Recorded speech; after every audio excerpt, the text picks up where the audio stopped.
Hello and welcome to another video in the long running series of colouring bits of wood turning, which are increasingly having less to do with wood turning and more to do with colouring. Anyway, look what I got in the post. 2 kilograms of football gums. Actually, they're really sport gums. The proper Lion brand one, where the black ones aren't just blackcurrant, but a licorice. I think it'll take me about a week to eat these. Don't tell my dentist.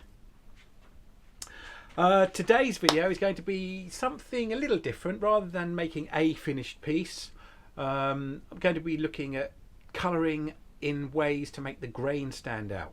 Quite a lot of the things I've been doing recently have been getting rid of the grain completely. But sometimes you get a piece of wood and you think, I don't want to cover that with colour, or I think I don't want to cover it with colour. I want to do something that brings the grain out a little, shows it in a different way. It worked particularly well, I think, this week in a little pot I made out of oak. I think it was partly inspired by preparing this wonderful piece of beech, which was going to have a solid coloured rim, and the grain in it was just too nice, even for me to cover it with paint. I do have a little bit of a soul left. This one, I'm not even sure if I'm ever going to colour it, but I've got a couple of things that I have coloured, and I'll show you how I did them. And it's a technique that, well, we'll see if it works better on oak than on the beech. So I hope you enjoy this video. So as you can see, I've got a very nicely figured piece of beech on here, which would be a shame to completely cover up all that figuring with colour that was solid. It's not without some issues. There are some bits of bark almost included in there, some dead wood, so it's not completely smooth. But just to demonstrate the principle, I'm going to leave it as it is, and there's a bit here that hasn't been sanded very well. But I just cover it up, clear a bit out of the middle, so we can see how this compares to some of the other colouring techniques that I've demonstrated before. It's a lot of sanding involved in this process. Not as much as some of my pieces, but I'm going to cover it with black stain, maybe 2 coats actually, because that will sink in, and then sand it back, and it should stay in the grain where it's been a bit more absorbent. Some of the end grain should suck it in more. You'll see that more clearly on the end grain on the piece of oak that I've done, I think. Okay, so let's get on with it.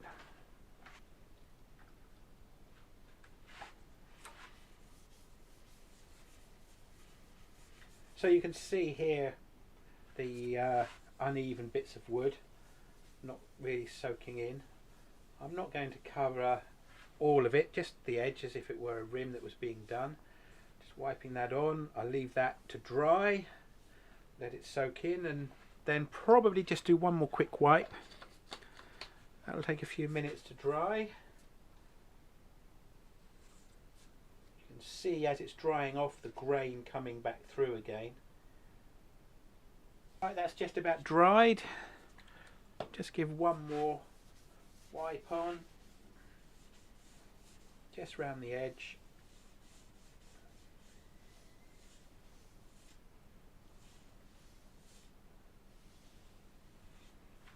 Okay, I'm going to leave that to dry off and get some sandpaper ready. Who doesn't love sanding? Do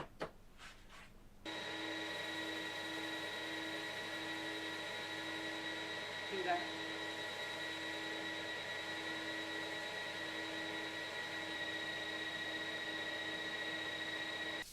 I think I'm going to probably do one more coat of black, and then perhaps be a little lighter handed with the sanding, or a bit more circumspect, if I want to use a long word. Why would I want to use a long word? Has anyone ever described their sanding as circumspect? Well, they have now.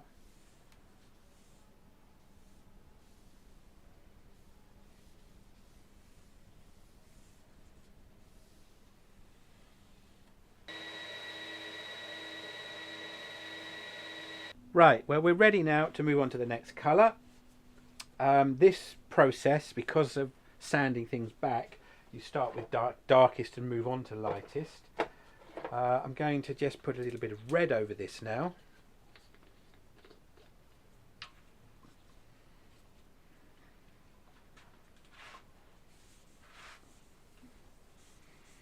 Now if you're humming and hawing about getting into colouring because you're worried about destroying the beauty of wood, I think a finish like this, which allows the grain to still come through, might be something to consider. Give a little go. You can see that sort of, oh, is it duotone? Is that the photographic term for two colours?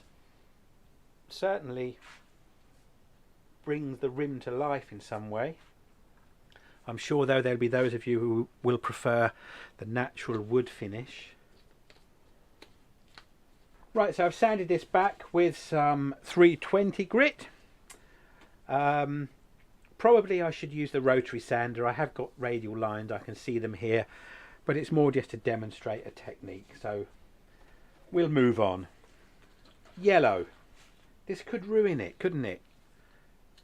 Black, red and yellow. Let's see. The oak piece that I did, I used different colours, so you'll see. Maybe I should just do part of it, but no, I don't know. I think I'm going to go the whole way. You'll see the effect of some slightly different colours. I think I used blues on the oak piece, but I'll include some footage of that process after this one. Now, there we go. Going to leave that to dry and soak in. I possibly will come back and do one more coat of the yellow, just to make it a little brighter. The stain does to some extent start sealing the surface. Quite like this bit here actually, where there wasn't any red and just got the yellow going in. Black and yellow as a colours on their own are quite a nice combination, I think. So as it seals, then the subsequent coats help to increase the brightness. It would go on differently as well if I were to spray it. You can see how it's lifted some of the other colour. Bit more yellow.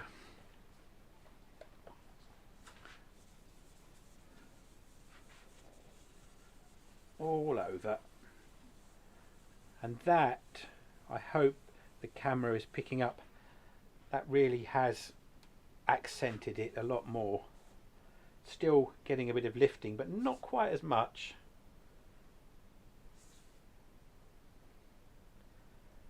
Perhaps something a lot more natural looking than some of the colouring I've done so far. But I think what's very evident with this is it keeps the grain, really accents it, particularly with the dark colours behind. I'm going to do one more yellow when that's dried. Then I'll turn the middle just so we can see the contrast. In fact, it even makes this rather manky looking area look quite attractive as well.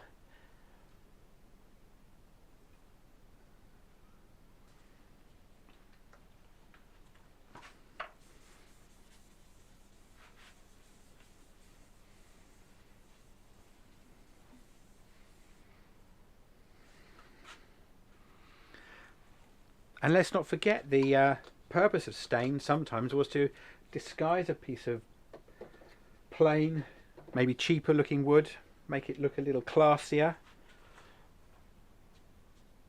I'm getting away from the natural now with that 3 coats of yellow, I think. I think that's probably enough. Just leave it to dry, just turn a very shallow bit in the middle, sand that up just so you can see what the finished contrast between the wood and the coloured rim would look like. Before I turn the middle out, I'm going to seal it. Now, in the past I've sealed it too soon. It will loosen it, the stain, and make it run if it's not properly dry. So I'm going to go in and eat some sweets and come back when it's properly dried. Then I'll seal it and then get the middle turned out.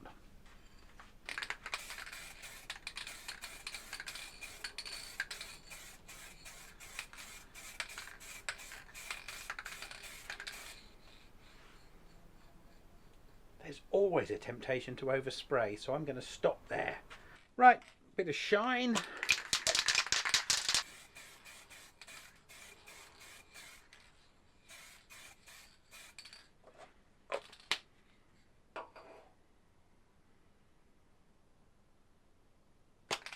Here we are for a third coat of the lacquer. Concentrating just on the outside edge.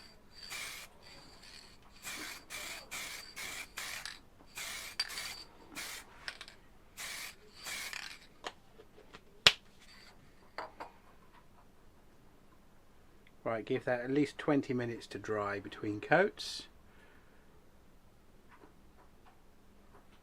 Right, well that's the platter done. Now I'm just going to show you a few clips of how I made a small lidded box with oak using different colours. Hopefully that will be of some interest as well.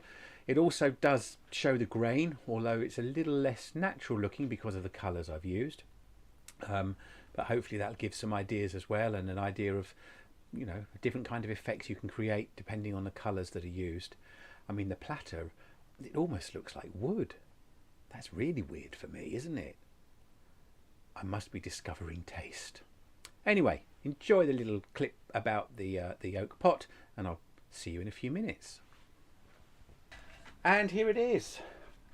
Very marked difference between the coloured part of the rim and the bare wood in its natural state. There's no finish at all on this. I've just removed it just to show the contrast, show you how the colouring has affected the wood. I probably would have left the rim a bit wider if I hadn't scratched it when sanding. Anyway, I'll put some stills up so you can see more detail, and put up some stills of the little pot I made as well. And thanks very much for watching. If you've got any questions, please post them below. If you're new and you want to subscribe, that's fantastic. Hit the subscribe button. It's free, costs nothing. Press the little grey bell as well, and then you'll get a notification each time I post a new video. I hope this one has given you some ideas, some inspiration to go and try something different. Maybe even to try colouring for the first time if you're a bit worried about completely destroying the natural look of the wood. Anyway, thanks for watching.